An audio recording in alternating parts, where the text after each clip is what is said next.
Assalamualaikum warahmatullahi wabarakatuh. Perkenalkan, nama saya Marisi, NIM 877897365. Saya berasal dari Kapuas Hulu. Di sini saya akan mempresentasikan mata kuliah filsafat ilmu, yaitu hubungan timbal balik antara filsafat ilmu dan pendidikan. Saya akan menjelaskan mengenai hubungan timbal balik antara filsafat ilmu dan pendidikan, serta bagaimana filsafat ilmu menjadi dasar penting dalam memahami dan mengembangkan pendidikan. Pertama, filsafat ilmu memiliki peran dalam mengawasi dan memperkuat eksistensi keilmiahan serta nilai-nilai dalam ilmu pendidikan. Pendidikan tidak hanya sekedar kegiatan mengajar, tetapi juga merupakan suatu ilmu yang harus memiliki dasar yang jelas. Di sini filsafat ilmu berfungsi untuk mengunci apakah suatu teori pendidikan benar, logis, dan bermanfaat. Filsafat ilmu membantu pendidikan melalui 3 kajian utama, yaitu ontologi, epistemologi, dan aksiologi. Pada aspek ontologi, filsafat ilmu mempertanyakan hakikat pendidikan. Misalnya, apa sebenarnya tujuan pendidikan? Apakah pendidikan hanya untuk memperoleh nilai akademik atau juga membentuk karakter manusia? Pada aspek epistemologi, filsafat ilmu mengkaji bagaimana pengetahuan pendidikan diperoleh.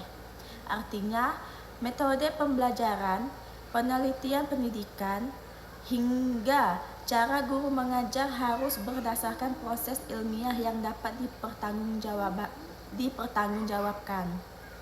Sedangkan pada aspek aksiologi, filsafat ilmu membahas nilai dan manfaat pendidikan. Pendidikan harus memberikan dampak positif bagi manusia dan masyarakat, bukan hanya menghasilkan kecerdasan intelektual semata. Karena itulah, filsafat ilmu disebut sebagai pisau analisis dalam membedah persoalan pendidikan.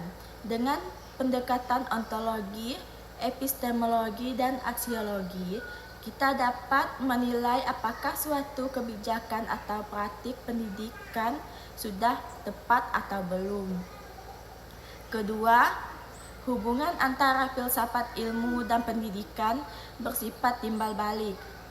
Jika filsafat ilmu memperkuat pendidikan, maka pendidikan yang bermakna juga memperkuat perkembangan filsafat ilmu. Melalui pendidikan, manusia dilatih untuk berpikir kritis, rasional, dan reflektif. Sikap inilah yang menjadi dasar perkembangnya filsafat ilmu. Semakin baik kualitas pendidikan, maka semakin berkembang pula pemikiran ilmiah dalam masyarakat. Selain itu, dunia pendidikan juga menjadi tempat lahirnya berbagai penelitian, inovasi, dan teori baru yang kemudian memperkaya kajian filsafat ilmu. Jadi, pendidikan bukan hanya objek kajian filsafat ilmu, tetapi juga sumber perkembangan ilmu pengetahuan itu sendiri. Contoh konkret penerapan filsafat ilmu dalam pendidikan dapat dilihat dalam kurikulum Merdeka Belajar. Kurikulum ini tidak hanya menekan hafalan materi, tetapi juga mengembangkan karakter kreativitas dan kemampuan berpikir kritis siswa. Dari sisi ontologi, kurikulum ini memandang peserta didik sebagai manusia yang memiliki potensi unik. Dari sisi epistemologi, pembelajaran dilakukan melalui proyek, diskusi, dan pengalaman langsung agar siswa aktif membangun pengetahuan. Sedangkan dari sisi aksiologi, pendidikan diarahkan untuk membentuk pelajar yang berkarakter dan bermanfaat bagi masyarakat. Contoh Contoh lainnya adalah penggunaan metode pembelajaran berbasis diskusi dan problem solving di kelas.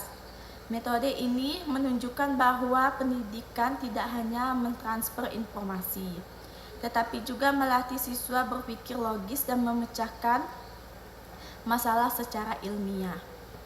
Kesimpulannya, filsafat ilmu dan pendidikan memiliki hubungan yang sangat erat dan saling memengaruhi. Filsafat ilmu memberi dasar arah dan analisis terhadap pendidikan, sedangkan pendidikan menjadi sarana berkembangnya pemikiran ilmiah dan nilai-nilai kemanusiaan. Oleh karena itu, pendidikan yang baik harus selalu didasarkan pada pemikiran filosofis agar mampu menghasilkan manusia yang cerdas, kritis, dan bermoral. Sekian dari penjelasan saya tentang mata kuliah filsafat ilmu. Kalau banyak kurangnya mohon maaf. Saya tutup dengan wassalamualaikum warahmatullahi wabarakatuh.